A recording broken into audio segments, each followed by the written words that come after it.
era un 2 veces procónsul romano que actuó en las llamadas guerras púnicas.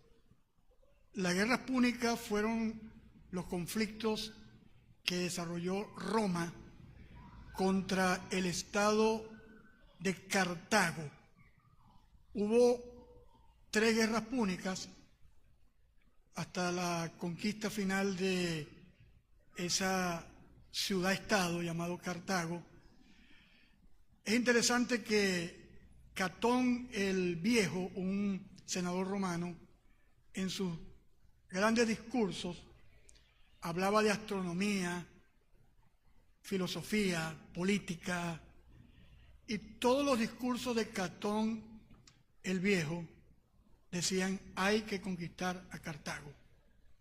Terminaba un discurso sobre astronomía, las estrellas, y terminaba con la frase: hay que conquistar a Cartago. Bueno, Escipión el africano fue uno de los generales que actuó en la toma de Cartago. Después de varios intentos, Escipión se dio cuenta que la estrategia para conquistar Cartago era la equivocada y cambió la estrategia. Comenzó a seducir a los grupos cercanos a Cartago y logró convencerlos de la necesidad de conquistar a Cartago. En el año 149 a.C., Cartago fue tomado por Escipión el africano. Hay que conquistar a Cartago. Colóquese de pie.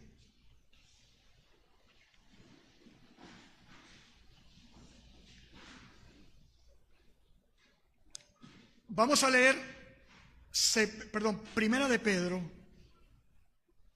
capítulo número 2. Vamos a leer el versículo 7 hasta el versículo número 10. Leemos la escritura, Primera de Pedro, capítulo número 2. Versículos 7 hasta el versículo número 10.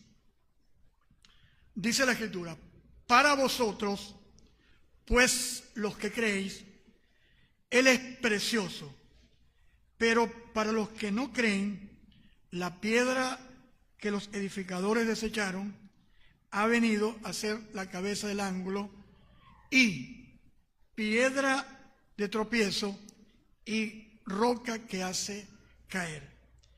Porque tropiezan en la palabra, siendo desobedientes, a lo cual fueron también destinados.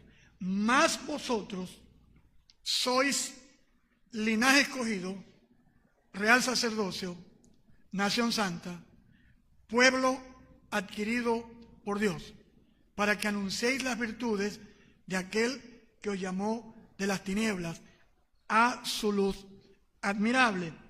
Vosotros que en otro tiempo no erais pueblo, pero que ahora sois pueblo de Dios, que en otro tiempo no habían alcanzado misericordia, pero ahora habéis alcanzado misericordia. Levantemos nuestras manos al Señor y démosle la gloria al Señor.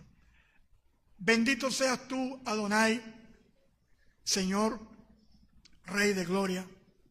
Esta mañana nos acercamos a ti en los méritos de tu Hijo Jesucristo para que Él sea exaltado. Como decía Pablo, no nos predicamos a nosotros mismos, sino a Jesucristo como Señor, y nosotros como siervos vuestros por amor de vosotros. Guíanos esta mañana y que tu palabra sea un bálsamo, un refrigerio, una vara que nos pueda también corregir para la gloria de Jesucristo. Guíanos con la presencia y la iluminación de tu Espíritu. en el nombre de Jesucristo. Amén y amén. Tomen asiento.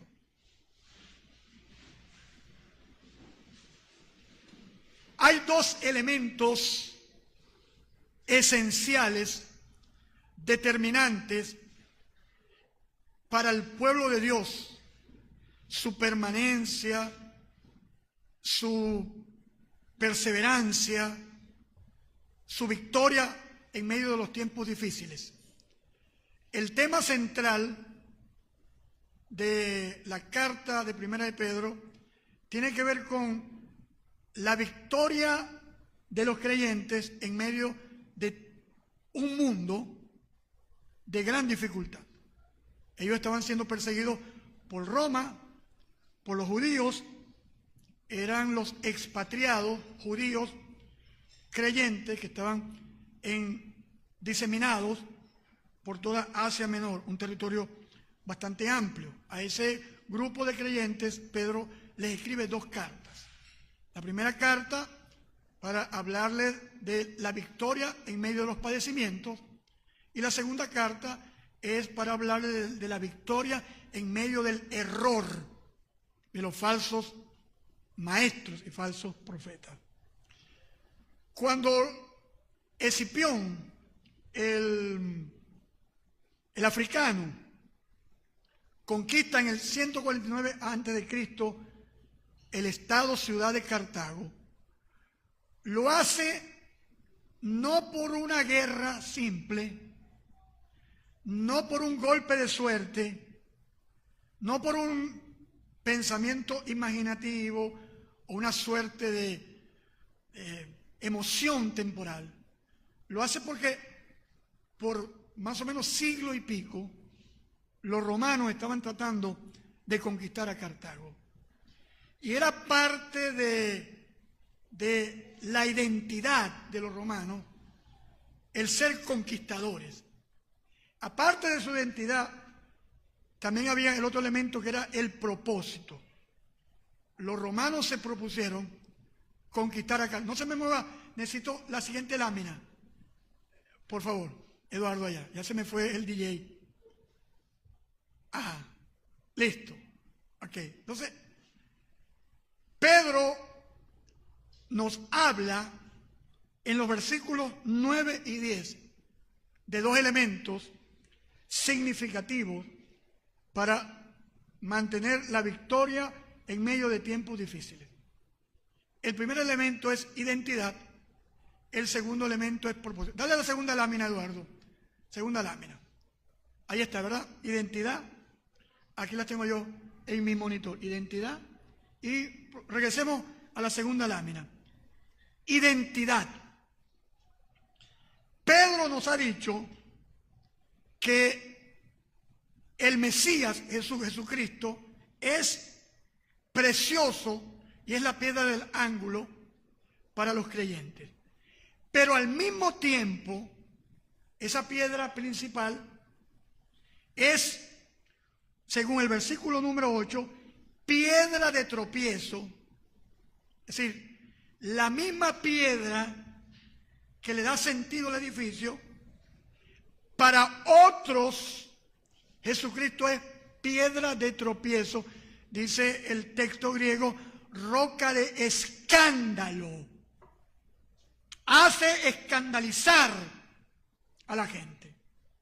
Y estamos viviendo en un sistema donde la gente prefiere hablar de Buda, de Confucio, de Mahoma, del LGBT, de los extraterrestres, los alienígenas ancestrales, de la metafísica, el viaje astral, pero muy poco quieren hablar de Jesucristo. Hay países donde en estos días una señora se paró frente a la embajada de Holanda en Londres y se puso así en el frente, cerró los ojos y le llegó Scotland Yard, la policía más importante del Reino Unido, y le preguntaron: ¿qué está haciendo usted? ¿Y sabe qué dijo la señora? Estoy orando. Acto seguido, detenida, presa. Entonces, en el mundo posmoderno se le da prioridad al hedonismo, a la inmoralidad, al neopanteísmo, al neopaganismo. Sin embargo, no quieren saber nada de los valores de Jesucristo. Entonces, esa misma piedra que le da sentido al edificio es una piedra que hace que la gente se escandalice. Y también sigue diciendo Pedro que la piedra es una roca que hace tropezar. Esa roca que para nosotros es preciosa, esa roca que para nosotros, esa piedra es insustituible, insolayable, esa misma piedra que a nosotros nos da vida en nuestra estructura llamada iglesia, esa misma piedra que nos hace piedras vivientes, sacerdocio santo, casa espiritual, esa piedra también hace tropezar. ¿Pero a quién hace tropezar? Pedro dice, tropiezan en la palabra. Porque la misma palabra que trae vida, esa misma palabra puede traer condenación y muerte. Jesús dijo, el que cree en mí tiene vida eterna, pero el que rehúsa creer en el Hijo, ya la condenación está sobre él. Entonces, esa palabra que trae sanidad, salvación, poder a la vida de la iglesia, ese mismo mensaje trae muerte y condenación para los que no creen. ¿Cuántos dan la gloria al Señor? El Evangelio es un mensaje de vida y de muerte, de salvación y de condenación. Hoy, desgraciadamente, el 90% de los púlpitos hablan de un mensaje motivacional, de sentirse bien, buscando la autorrealización, la autoestima, la autovaloración. Pero hoy está en decadencia y en desuso el mensaje del arrepentimiento, de dejar el pecado, el mensaje de la condenación eterna, del infierno, de la perdición eterna. Es un mensaje que los predicadores eluden. ¿Por qué? Porque no se quieren arriesgar a perder popularidad y ofrendas. Yo no estoy interesado en tener una iglesia grande. Un tiempo sí la quise. Y cuando la quise, la iglesia estaba creciendo. Apenas vine y agarré una llave inglesa y ajusté otra vez el mensaje. Regresé a mis orígenes, a algunos no les gustó y se retiraron. Entonces, el mensaje del Evangelio trae tropiezo. ¿Tropiezo qué? Tropiezan en la palabra. Porque, mire, cuando se le da el rollo al profeta Ezequiel, Ezequiel come. Ezequiel come del rollo y es dulce al paladar, sabroso, como la miel. Pero cuando desciende a las entrañas de Ezequiel, es amargo. Hay ayes y lamentaciones. Porque así es la palabra de Dios. Que por cierto, el mes de octubre celebramos el mes de la Biblia. Y hoy vamos a hacer un pequeño acto conmemorativo del mes de la Biblia. Estamos en noviembre, pero nunca está de más.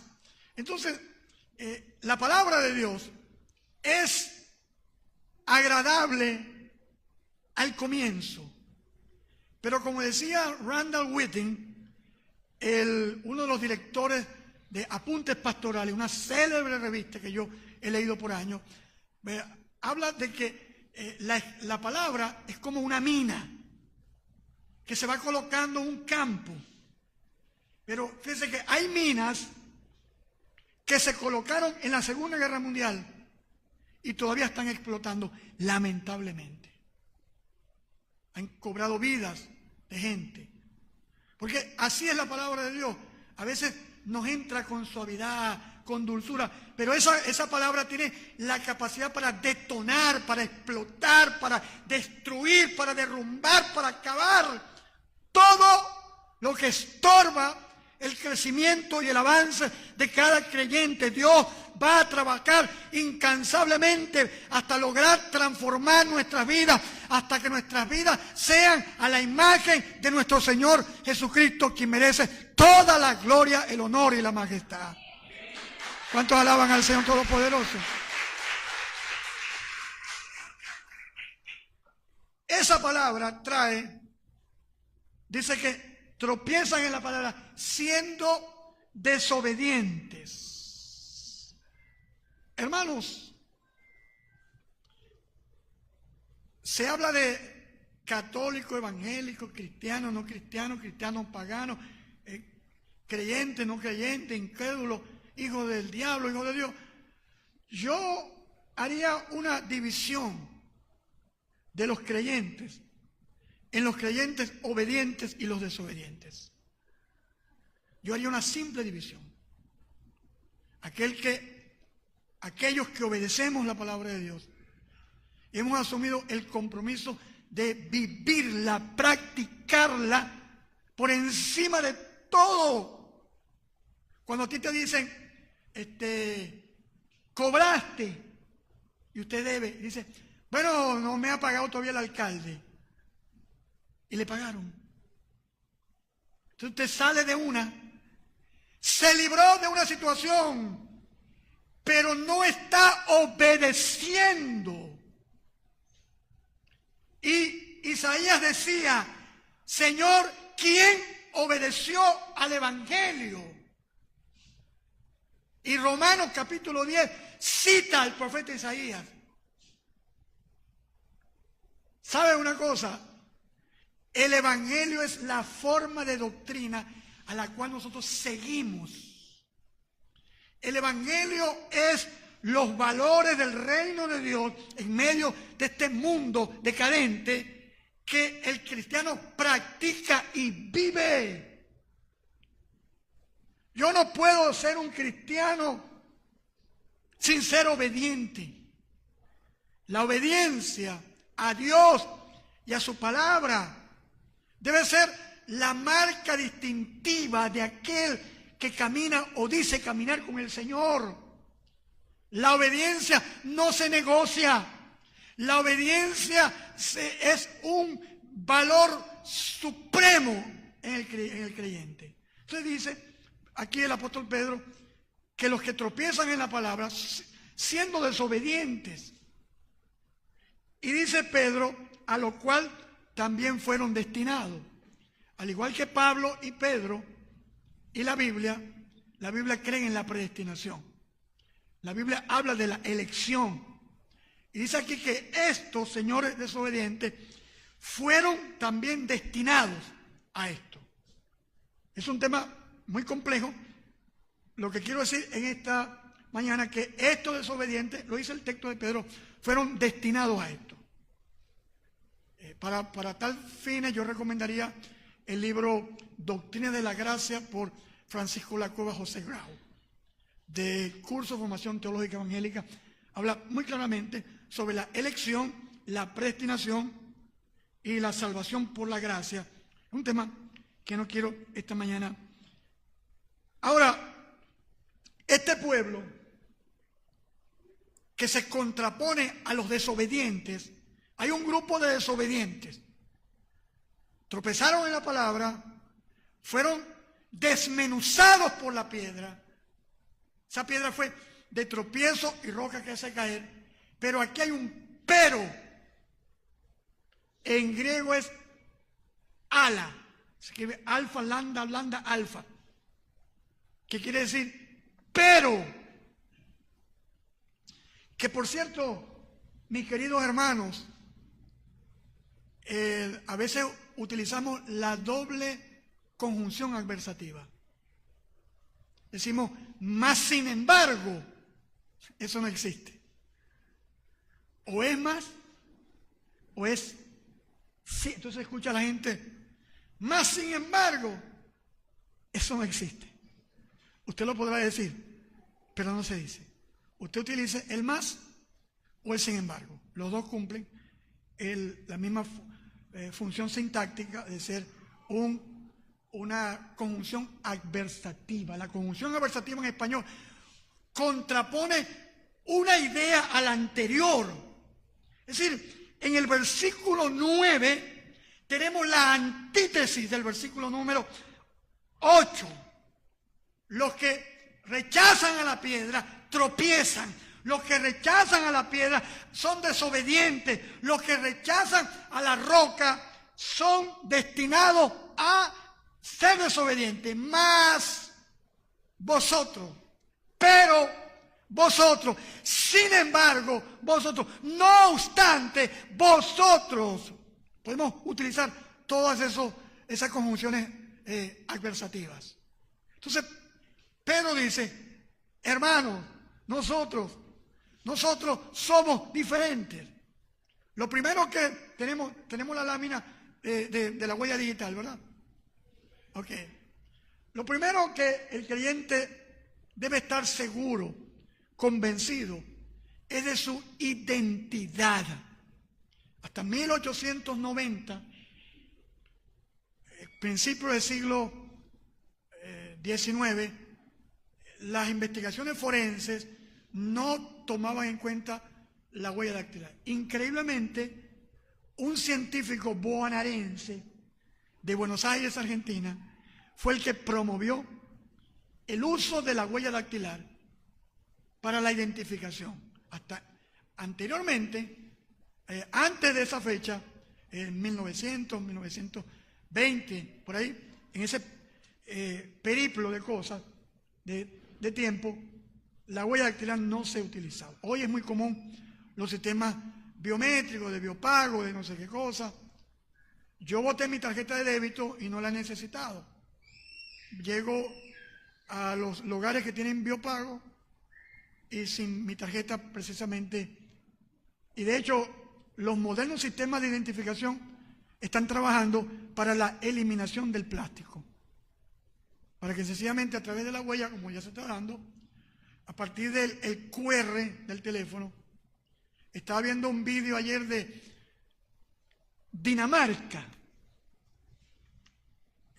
frontera con Suecia. Estaban dos chicos argentinos y tenían hambre. Y vieron así, en un lugar donde no hay nada, había una máquina expendedora de pizza. Metieron las características, pepperoni, queso mozzarella, anchoa, no sé qué cosa. Y vino uno de los dos y pasó la tarjeta de crédito y se la rechazó. Como me pasó esta mañana a mí con la tarjeta de débito, código 58, ¿cuál es? ¿Cómo es? ¿Qué número es? 51, ese, no hay plata. Código 51, me salió. Entonces, el otro día, no, quítate, chico, tú siempre cuentas trampa. Tienes la costumbre siempre. Sacó el teléfono y le leyó el código QR. Esperaron 5 minutos y salió la pizza. Así que hay un libro antiguo que se llama Cuando el dinero se acabe.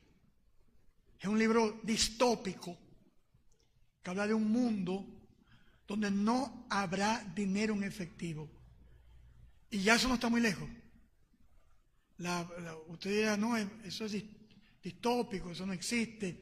Pero no estamos muy lejos de eso. No estamos muy lejos donde el dinero sea innecesario. Y aquí en Venezuela, un porcentaje creo que superior del 60% de las transacciones anuales son transacciones electrónicas. Así que ya el uso de la plata en efectivo. Pero ese es otro tema. Cuando hable algún día de la marca de la bestia, voy a hablar de ese tema.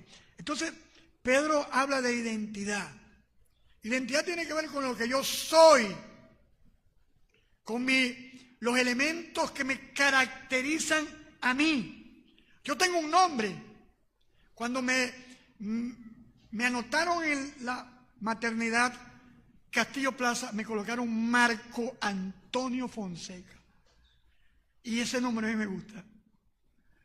Y de repente, cuando me fueron a presentar, me cambiaron, me pusieron José. José, hay demasiados José en este mundo. Entonces, ese fue el nombre que me colocaron. Pero eso no habla de mis características distintivas que me hacen ser a mí una pieza única, irrepetible. Cada uno de nosotros somos una pieza única de la creación de Dios. Dios nos hizo perfecto con cualquier defecto físico que podamos tener. Ya, yo nací pequeño, un poquito narigudo, ¿qué te puedo contar? Y Dios tuvo misericordia de mí y me colocó 2 ojitos azules, por lo menos ahí me echó una ayudadita. Ya, correcto. En estos días me dieron, fíjate lo que me dieron estos días, me dieron, pastor, usted por lo menos tiene los ojos bonitos. Y yo me le quedé mirando.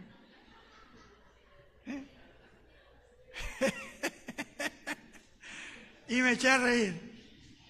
Y yo, gracias por el halago, me siento... Pero Dios ha puesto en nosotros, como seres humanos, una retina que hay 2 huellas digitales únicas, aún en los gemelos idénticos. Eso habla de identidad. Y eso es lo que la iglesia necesita en este tiempo. Eso es lo que el creyente necesita saber en este tiempo. El creyente necesita saber, 1, quién es Él. Y 2, ¿quién es Él en el cuerpo de Cristo? ¿Quién es Él en la iglesia? Usted y yo tenemos que entender, 1, nuestras características propias que nos hacen ser un individuo induplicable, ni que me clonen. Porque podrán clonar a la oveja Dolly, o podrán haber clonado humanos, órganos humanos, o quizás en los laboratorios de nanotecnología del mundo podrán haber hecho biotecnología, podrán haber clonado un ser humano tipo el monstruo de Frankenstein. Pero nunca van a clonar el alma humana, la naturaleza humana, la esencia del hombre, porque el hombre es hecho a la imagen y semejanza de Dios. Dios sopló y el hombre fue alma viviente, espíritu vivificante. El hombre tiene cualidades induplicables. Usted es único, tiene una naturaleza que el Padre le dio, y esa naturaleza lo hace ser un ser único, especial, diferente, creado por Dios antes de la fundación del mundo, antes que tu padre y tu madre te engendrasen. Yo te conocí y te puse por profeta a las naciones, le dijo el Señor al profeta Jeremías. ¿Cuánto dan gloria al Señor?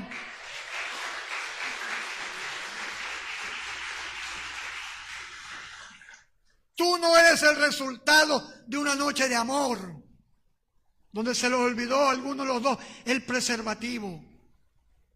Incluso, tú podrás decir, no, yo soy el resultado de una violación. Ese fue un acto que quizás ocurrió.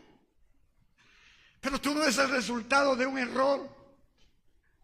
Eres el resultado de un propósito eterno del Padre. Dios te marcó, como dijo Eclesiastés, y puso en el hombre sentido de eternidad. Dios puso en ti sentido de eternidad. Y en el caso del cristiano, Dios te escogió antes de la fundación del mundo. Él te eligió según la presencia de Dios Padre para ser rociado con la sangre de Jesucristo. Él te predestinó, Él te llamó, Él te escogió, Él te santificó, Él te dio vida estando muerto en delitos y pecados. Él te amó, te salvó y te cambió. Él lo hizo. Un acto de amor.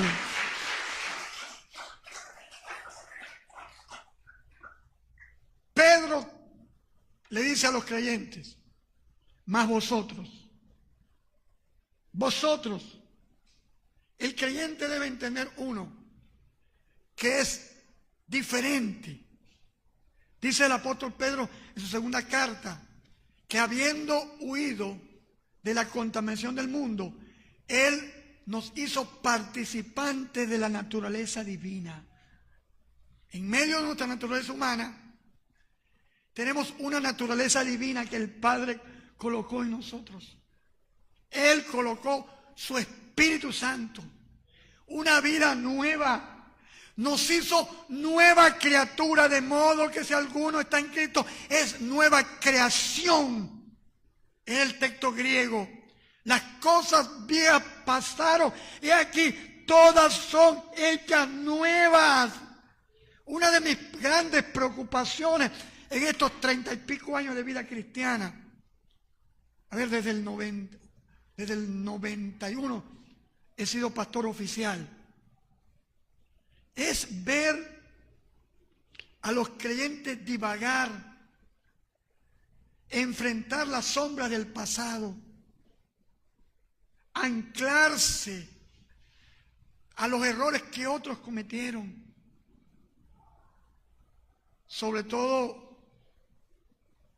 a los asuntos de abuso sexual, violación y todas estas cosas que tan repetidamente ocurren en la vida del ser humano.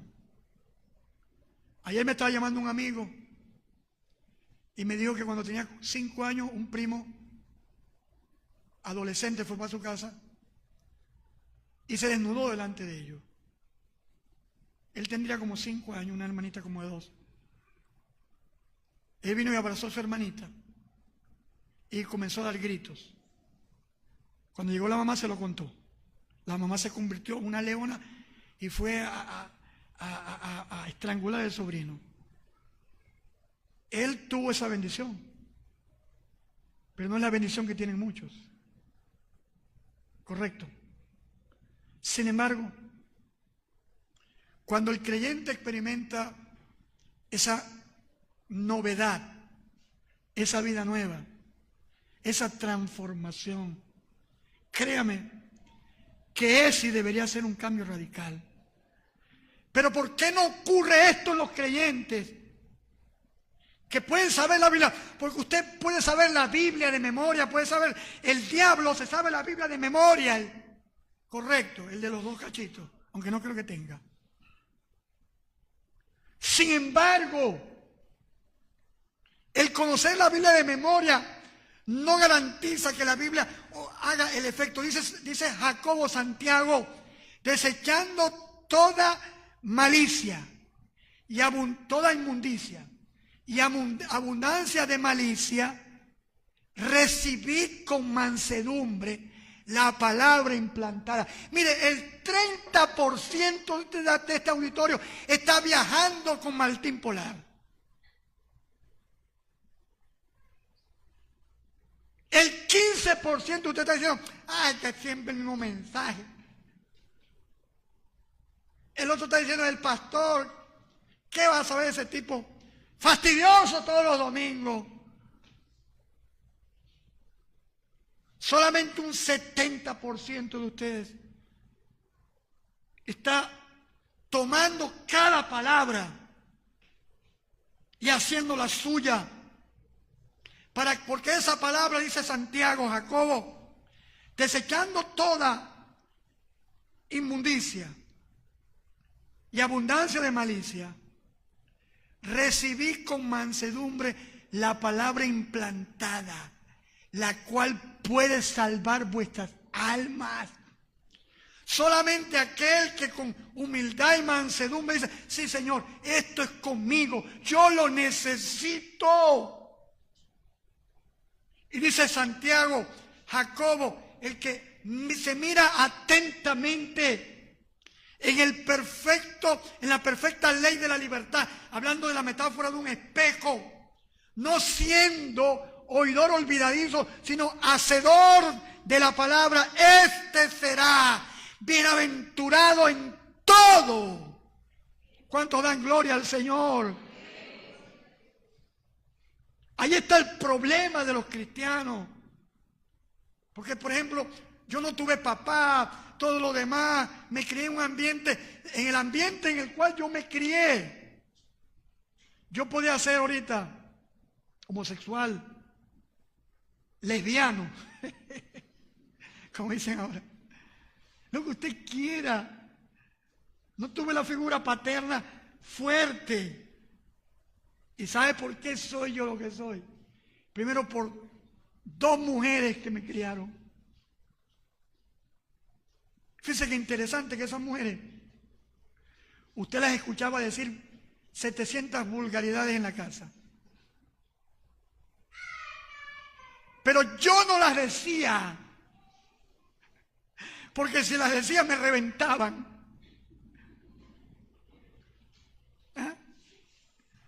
Y yo me crié hasta los 16 años. La gente me decía, ¿y tú eres evangélico? No, no soy evangélico, porque tú no dices grosería.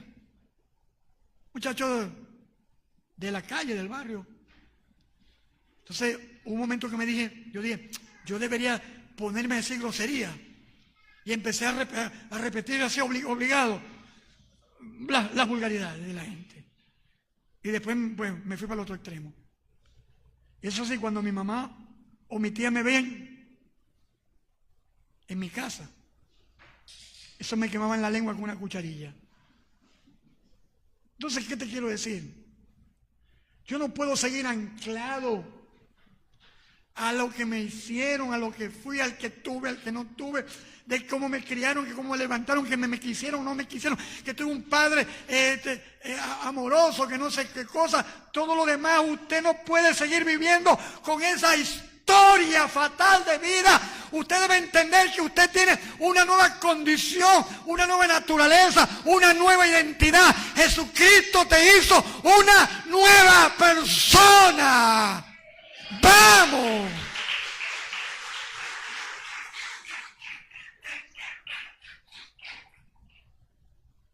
Pero todo comienza, como dice Pablo, transformados por medio de la renovación del entendimiento. Sáquese las 4 cucarachas y los 2 tuqueques de la cabeza. Sáquese las ideas del pasado, que mi mamá no me quiso, que mi papá no me quiso. Al diablo con esas ideas. Esas ideas, sentimientos y traumas no tienen por qué definir mi vida. Aleluya. Usted me hubiese conocido a mí a los 16, 17 años. Se me llegaba una muchacha y yo no la miraba a los ojos. Le quitaba la cabeza. Después que me convertí a Jesucristo, la muchacha me decía, José, no me mires así. Porque cuando me entregué a Cristo, entró un valor, una identidad en mí. Entendí quién era yo, que el Padre me amaba, que me aceptaba a pesar de lo que yo hubiese sido. Y de aquel muchacho tímido, inseguro, se convirtió en uno que quería enamorar a todas las muchachas. Es la verdad. ¿Qué le quiero decir? Una cosa, hermano.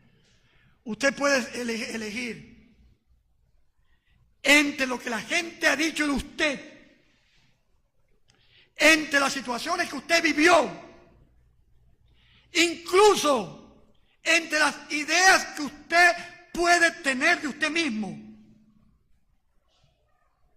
Que yo soy esto, que yo no sirvo, que no sé qué cosa, que yo soy inseguro, soy nervioso, soy miedoso, no sé qué cosa, soy de aquello. Y lo otro, usted puede escoger vivir con esas ideas o comenzar a vivir con las ideas de Dios que están en su palabra. Sacar ese pensamiento de la cabeza obtuso, tosco, tóxico, nocivo, contaminante. Y comenzar a darle oportunidad a la bendita palabra del Todopoderoso. Jesús dijo, las palabras que yo hoy les hablo son espíritu y son vida. Vamos, dele gloria al Señor. Alábelo si puede. Mas vosotros sois.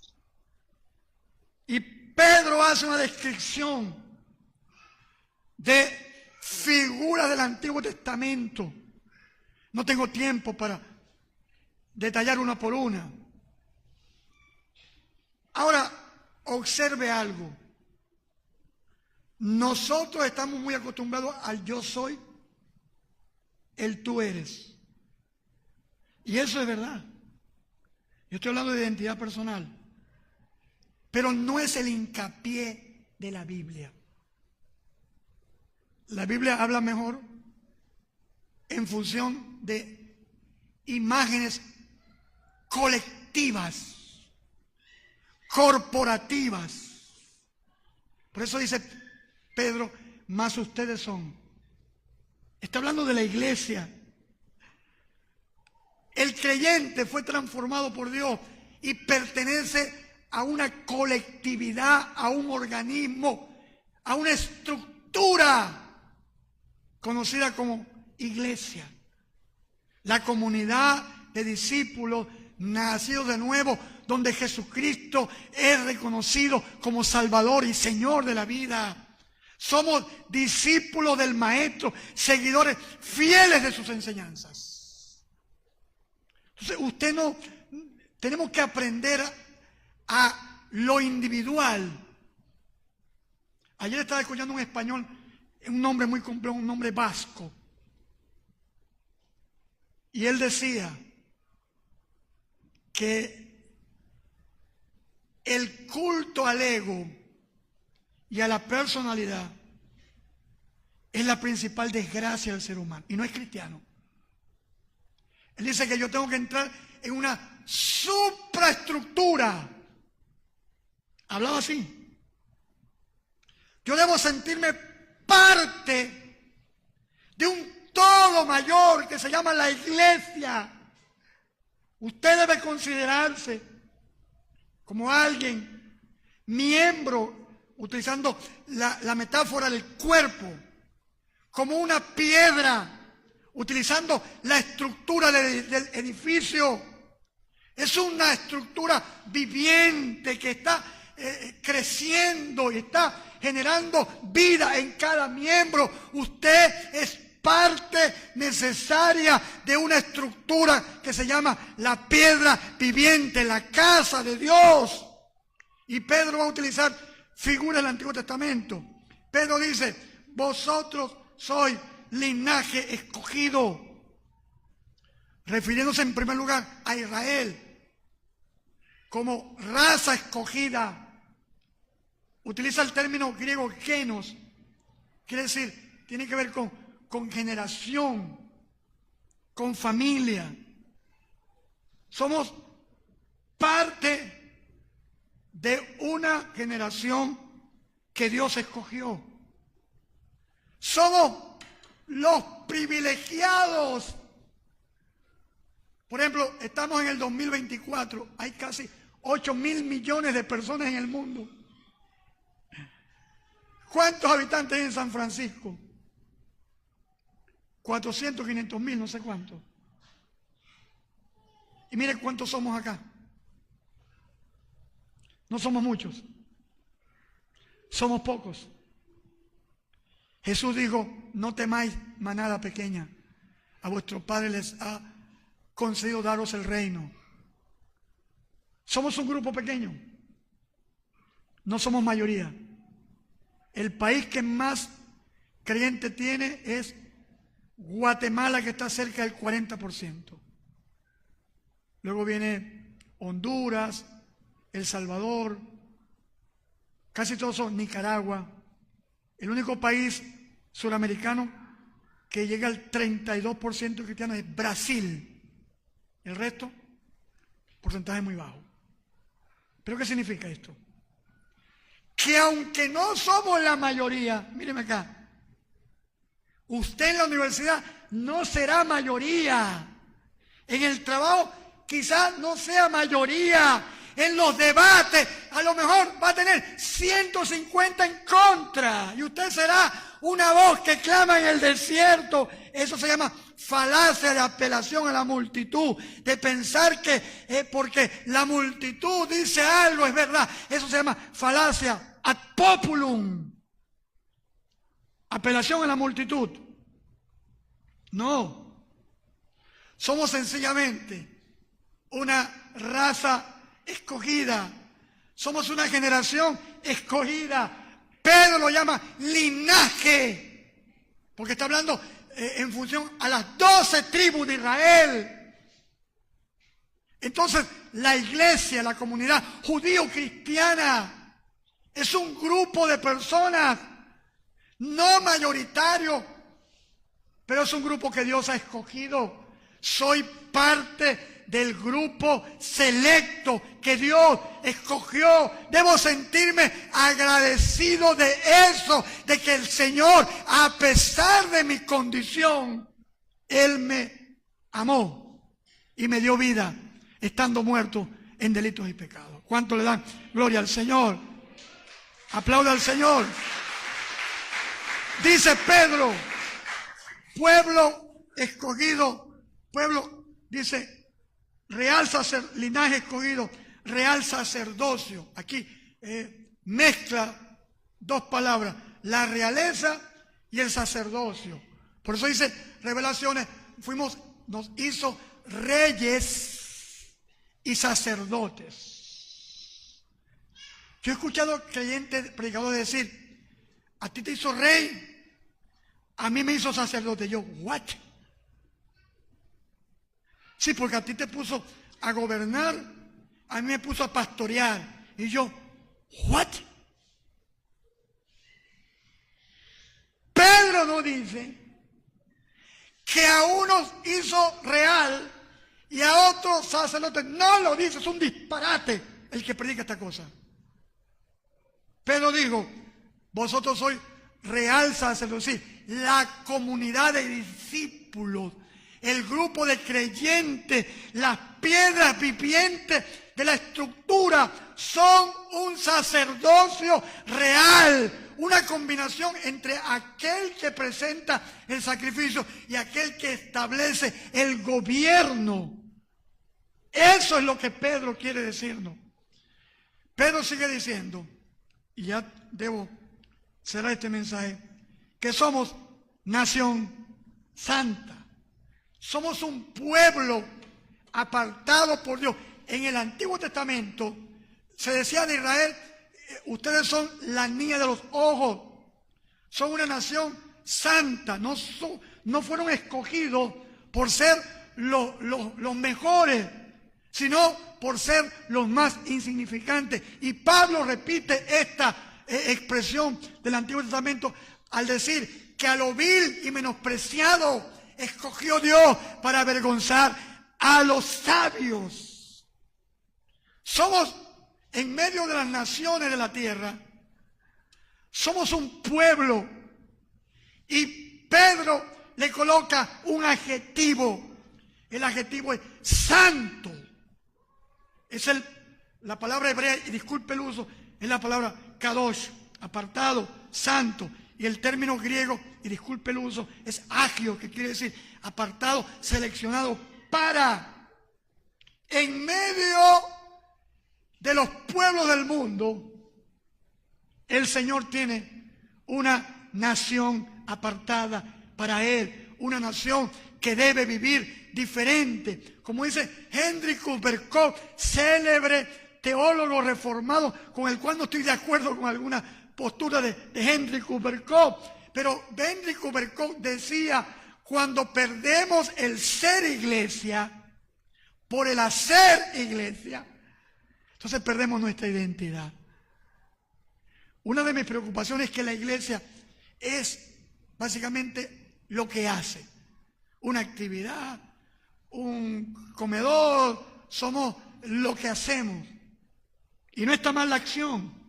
La acción demuestra mis convicciones, pero la acción debe estar basado en mi identidad, en lo que yo soy, en mi naturaleza intrínseca, en lo que me constituye a mí, en un ser propio y definido, llamado el creyente y también llamado la iglesia, que es la sumatoria, se puede usar el signo matemático del grupo de creyentes nacido de nuevo. Entonces Pedro dice que somos un pueblo santo. Santidad tiene que ver con una vida diferente, una vida apartada para Dios, una vida dedicada a Dios, una vida consagrada a Dios, una vida que dedica su existencia, sentido a Dios, el Señor. Eso es santidad. Y hoy la santidad es un mensaje que no está en los púlpitos. Hoy más bien se trabaja en cómo los creyentes pueden hacer sin dejar de ser. ¿Me puedo yo pintar tatuar? A mí me llama la atención en las charlas de jóvenes que he estado dentro y fuera del país. La primera que estuve fue en Chinácota, norte de Santander, un pueblo muy bonito. Hicimos una sesión de preguntas y respuestas. 1993, la mayoría no había nacido acá. Y en el 93, ¿sabe qué me preguntaron? ¿Puede un cristiano tener relaciones sexuales? Segunda pregunta. ¿Puedo hacerme un tatuaje? Tercera pregunta. ¿Me puedo colocar un piercing? ¿Hasta qué punto puedo ver pornografía? ¿Puede un cristiano tomar bebidas alcohólicas? ¿Puede un cristiano bailar? Es decir, desde el 93 hasta hoy, la generación cambió a la generación Z, lo que sea, a la generación digital. Pero las preguntas siguen siendo las mismas. Y quiero que les diga una cosa, y las respuestas siguen siendo las mismas. ¿Cuáles son las respuestas? Obviamente no. Pablo decía, ¿o ignoráis que vuestros cuerpos son templo del Espíritu de Dios, el cual habita en vosotros? Porque habéis sido comprados por precio de sangre, santificada a Dios en vuestro cuerpo y vuestro espíritu, los cuales son de Dios. La generación podrá cambiar, pero las respuestas serán las mismas. Sin santidad nadie verá a Dios.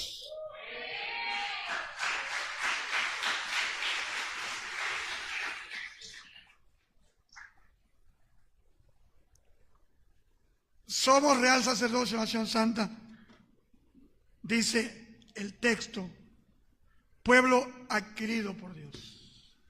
Es decir, es una palabra interesante, porque tiene que ver con el acto de negocio y de compra. Usted dice, no hermano, yo adquirí una casa. Es un término muy exacto desde el punto de vista de la legalidad. Nosotros decimos, compré. Está bien. Pero la adquisición, se habla de la adquisición de bienes y servicios. ¿Correcto? Entonces Pedro dice que somos un pueblo que Dios compró, por el cual el Señor pagó un gran precio. Ayer mi amigo que me llamó de Estados Unidos, de Indiana, Erkel, Indiana, me decía, José, yo estoy tan agradecido por lo que Jesucristo hizo por mi vida, que 35 años después estoy ahorita llorando de la emoción. Me decía Rafael Vera, de 58 años, mayor que yo. Me decía Rafa, tipo un matemático, un cráneo, ingeniero en sistemas. Me decía, José, no hay cosa en la vida más importante que saber lo que Jesucristo hizo por mí. Él entregó su vida, murió por mí en la cruz, me perdonó mis pecados y me hizo nueva criatura. ¿Qué más puedo pedir, José? Yo, nada, Rafa, no podemos pedir nada más. Y a mí también se me erizaron los pelos en la conversación. Tuve una conversación de 35 minutos hasta que el teléfono se me iba a descargar. Yo con poca gente hablo tanto. Este hombre prendido, apasionado, despierto. ¿Y sabe por qué? Porque Rafa Vera entendió que hace 2000 y pico de años Jesucristo pagó un alto precio por mí. Y Dietrich Bonhoeffer, hay una película que se llama Bonhoeffer, Pastor o Espía. Está en alemán, la están estrenando en Europa. Quiero ver esa película. Bonhoeffer escribió El precio de la gracia. Bonhoeffer, que fue asesinado en la primavera de 1945 por los nazis, porque ya el ejército rojo venía y Hitler mandaron a matar a todos los presos, entre ellos el joven de 39 años, Dietrich Bonhoeffer, y preso por las SS, escribió uno de los libros más impresionantes que yo he leído en mi vida. Porque la gracia no es una gracia barata. Como yo no creo que la salvación se pierda. Yo les he dicho 1000 veces eso. Entonces la gente, mis enemigos dicen, los adversarios, bueno, enemigos no, los que discuten. No, que si yo soy salvo por gracia, entonces voy a pecar porque soy salvo. No, todo lo contrario. Yo soy salvo por gracia y entendí que la gracia tuvo un precio. ¿Y cuál fue el precio? La sangre preciosa de Jesucristo. Entonces, Pablo dice, perseveraremos en el pecado para que la gracia abunde. De ninguna manera. Tito decía, la gracia de nuestro Señor Jesucristo se ha manifestado para salvación, enseñándonos que, renunciando a la impiedad y a los deseos mundanos, vivamos en este siglo sobria, quieta, esperando la gloriosa manifestación y la esperanza de bienaventurada nuestro gran Dios y Salvador de Jesucristo. Mire, si usted dice, no voy a pecar porque pierdo la salvación, no voy a pecar porque me voy al infierno, usted está plenamente equivocado. ¿Sabe una cosa? Yo no peco porque yo amo al Señor. Y como decía el apóstol Pablo, el amor de Cristo nos constriñe. No es el infierno, no es la condenación. Es el amor de Cristo que me empuja pensando esto, que si uno murió, entonces todos murieron. Para los que viven, ya no vivan para sí, sino por aquel que los amó y se entregó por ellos. Dice Gálatas 2:20, con Cristo estoy juntamente crucificado y ya no vivo yo, mas vive Cristo en mí. Y lo que ahora vivo en la carne, lo vivo en la fe del Hijo de Dios, el cual me amó y se entregó por nosotros. Aleluya. Su pueblo adquirido por Dios. Con lo que se pide.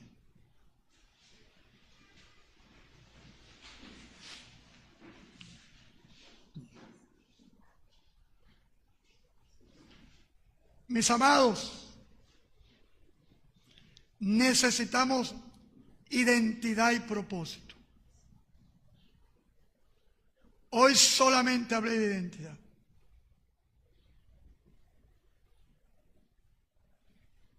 Es importante que usted y yo sepamos quiénes somos, cuál es nuestra naturaleza constitutiva. Así como el cuerpo tiene átomos, células, átomos, moléculas, células, tejidos,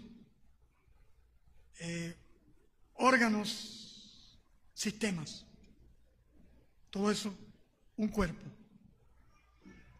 Así nosotros tenemos que estar plenamente seguros lo que somos. Primero, tu identidad personal. Y segundo, tu identidad dentro del cuerpo de Cristo.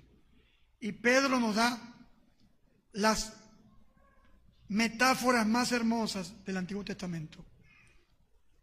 Real sacerdocio, nación santa y pueblo adquirido por Dios. La semana que viene, si el Señor no ha venido o yo no me he muerto, me puedo morir esta semana. Pero ¿sabe una cosa? Si me voy con el Señor, me voy tranquilo. Como dijo Pablo en el discurso de Hechos 20. Hechos 20. Yo estoy libre de la sangre de todos. ¿Por qué? Porque no he rehuido anunciaros todo el consejo de Dios. Y hasta que Cristo venga, voy a predicar la Biblia por porciones. Toda la Biblia. Cuando termine esta porción de Pedro, me voy a ir al profeta Miqueas y voy a hacer un esfuerzo para comunicar el profeta Miqueas, el portavoz de los marginados. ¿Cómo encaja Miqueas en nuestra vida? Iglesia, rompamos con los fantasmas del pasado, con las ideas que te sembraron, con los complejos eternos. ¿Ya? A mí a veces me asombra que la gente va a 5 encuentros y en los 5 encuentros sigue llorando todavía por lo mismo. Cuando fui a mi primer encuentro, créame que estuve en el encuentro y estuve así. Porque me hablaron del abrazo del Padre. Y yo me sentía tan amado por el Padre que no extrañé nunca los abrazos de Joaquín Aurelio Tarazona, mi papá, andino, de Rubio, Estado Táchira. Que cantaron un cumpleaños y solamente una torta me dieron. Pero después que me convierto en el Evangelio, me han sobrado las tortas, los pasteles en mi cumpleaños. Yo no recuerdo que nunca me dieron una piñata.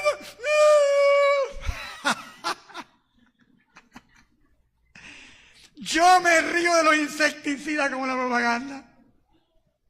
¿Sabe por qué? Porque ninguna de esas cosas yo decidí que me determinara mi vida. Yo decidí que lo único que determinaba mi vida era el inmenso amor del Padre para conmigo. No que el Padre, la expresión de amor. Y de que el Padre me abrazó, me dijo, ven acá, papacito, yo soy tu papá. Ah, mírame a los ojos. Y yo no soy muy... Dice que los predicadores bautistas nos enclavamos acá. Estamos así tranquilitos, ¿no? Y los predicadores pentecostales, ni siquiera un francotirador les puede pegar, porque se mueven tanto. No les puede pegar un tiro a un francotirador. Mis hermanos, seamos lo que somos.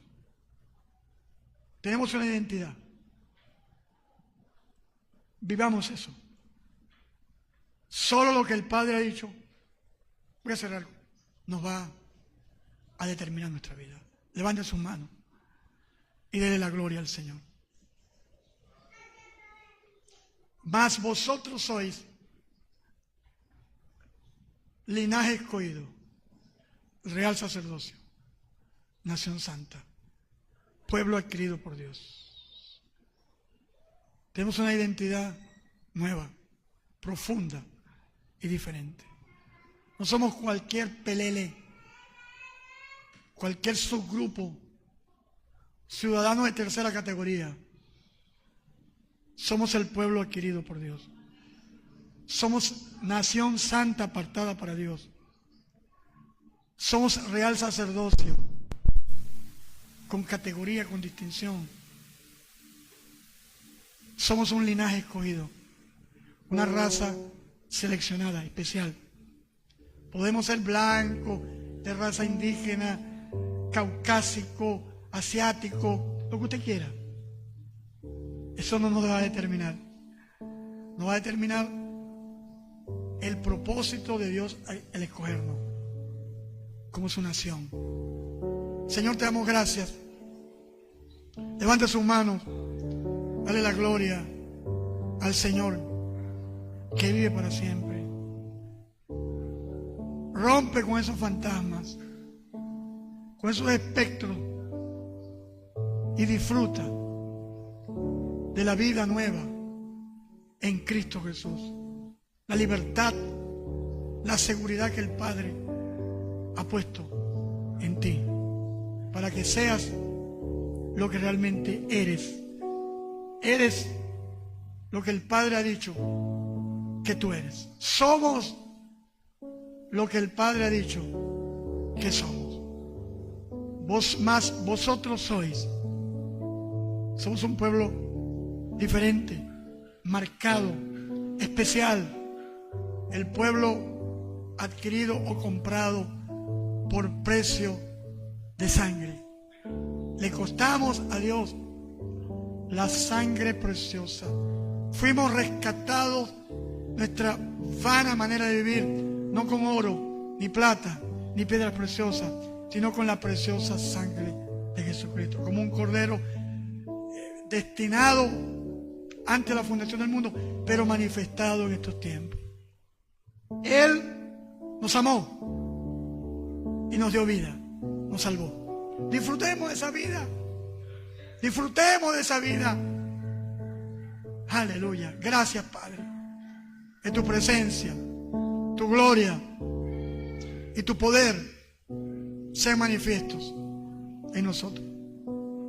Padre, gozar de identidad y de propósito. La gloria sea para ti. Tócanos, Señor.